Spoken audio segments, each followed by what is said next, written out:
注意看，这个被打哭的日本选手看着很狼狈，但他赛前可是很嚣张，觉得中国功夫不堪一击，上不了台面。这个家伙可不是一般人，是日本拳坛新生代王者冠军，他叫平本莲，在日本泰拳组织具有代表性的人物，统治轻量级拳坛长达10年之久。他击败过2个世界第一和5位世界冠军后，他就开始极其嚣张狂妄，目中无人，竟然把手伸向了中国。中国战神魏睿没有片刻犹豫，直接赶往日本，在擂台上好好磨磨他的锐气，竟敢把矛头引向我们中国，魏睿肯定会好好毒打他一顿，叫他知道中国功夫到底有多强。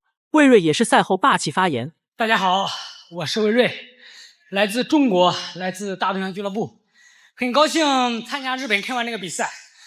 这也是我很小的时候梦寐以求的舞台。非常感谢K1这个赛事邀请我来比赛，让中国功夫在这个擂台上面展现到世界，让世界各国各地都知道中国功夫。我是魏睿。让我们一起观看如何暴揍平本莲。观看比赛前，让我们为魏睿点赞加油。话不多说，正式进入比赛。红色拳套为日本选手平本莲，蓝色拳套为我方选手，有着妖刀一称的魏睿。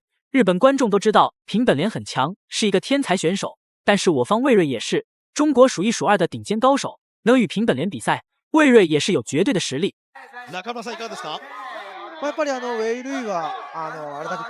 魏睿在中国有大批粉丝，再次来日本，一个目的是好好教训这个嚣张的平本莲，另一个就是让日本观众知道中国功夫的厉害，让那些小看中国功夫的人重新认识中国功夫不是什么三脚猫功夫，是真真实实有绝对实力、具有爆发力的功夫。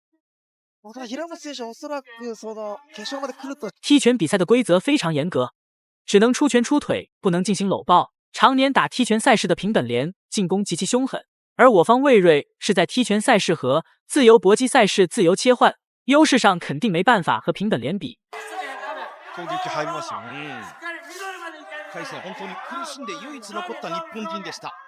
双方还在试探对手的实力，然后进行攻击。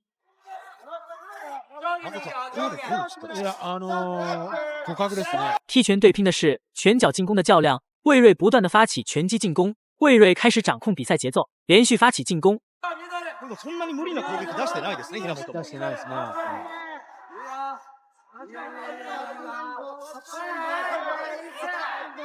うまくこう行くとこ引くとこをこう使い分けてるんじゃないですか。魏睿一个格挡挡住平本莲攻击，顺势把平本莲推倒坐地。ストレート、前蹴り、ローキックを返してきます。左ストレート。あれだけバックステップで左ストレートは避けない方がいいですね。第1回合结束，相对来说魏睿发挥更出色。来到第2回合，魏睿主动进攻，不过日本选手也紧跟起上，比上一回合打得更加激烈。台下日本观众也是很现实，平本莲只要主动发起进攻，就在台下呐喊助威，不知道的还以为他要获胜了。ローキックに合わせて左ストレート、この左が怖いですね。平本莲不管怎么使劲，都是魏睿的移动训练沙袋。左に回りながら攻撃出しています。魏睿不断的进攻，把平本莲吓得连连后退。に回っています。双方的实力相差不多，看着感觉不是很精彩。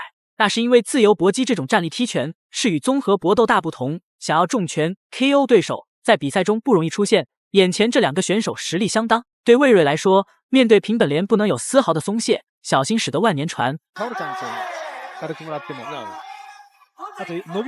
魏睿一直不断寻找合适的機会 KO 对手。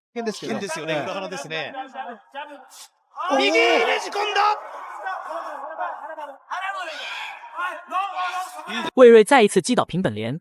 日本选手在魏睿面前还是稍微弱一些，就是这个日本裁判是干什么吃的，被击倒视而不见，不读秒。上一回合也是，日本就会耍一些小手段。我看上不了台面的是日本吧，想拿冠军就拿出实力，老想一些歪门邪道算什么？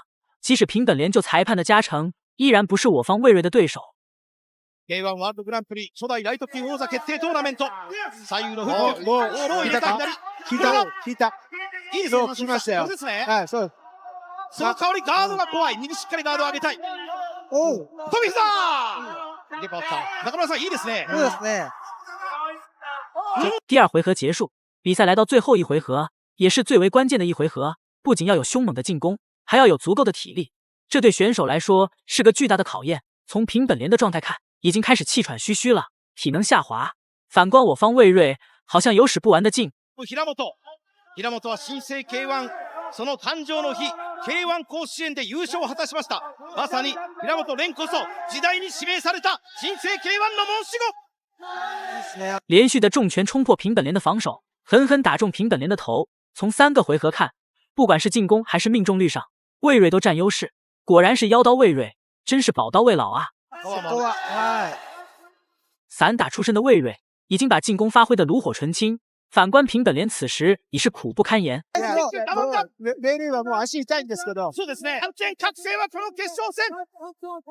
いや、いいですね。ローキックいいぞ。国内非常普通的飞踢，然后在日本却是被禁用的，从以看出他们怕着中国功夫，还要一边看不起中国功夫。虽然有所限制，但是打日本选手不用飞踢也绰绰有余。下がらないですね。左フックそれがローキック。魏睿拳脚进攻足以收拾他。さあ K1 旗揚げの日に K1 甲子園として。时间1分1秒过去，魏睿仍不知疲倦的进攻着，平本莲已在崩溃的边缘。比赛结束，魏睿在比赛中的表现有目共睹，裁判也不得不宣布我方魏睿赢下比赛。日本选手还是留下不甘心，却又打不过魏睿的眼泪。以后见到中国选手，估计要掂量掂量自己有没有那个实力嚣张了。让我们为魏睿点赞。結果だったので、はい、このやっぱりウェイルっていう選手、中国の選手をどう攻略していくかっていうのがこれから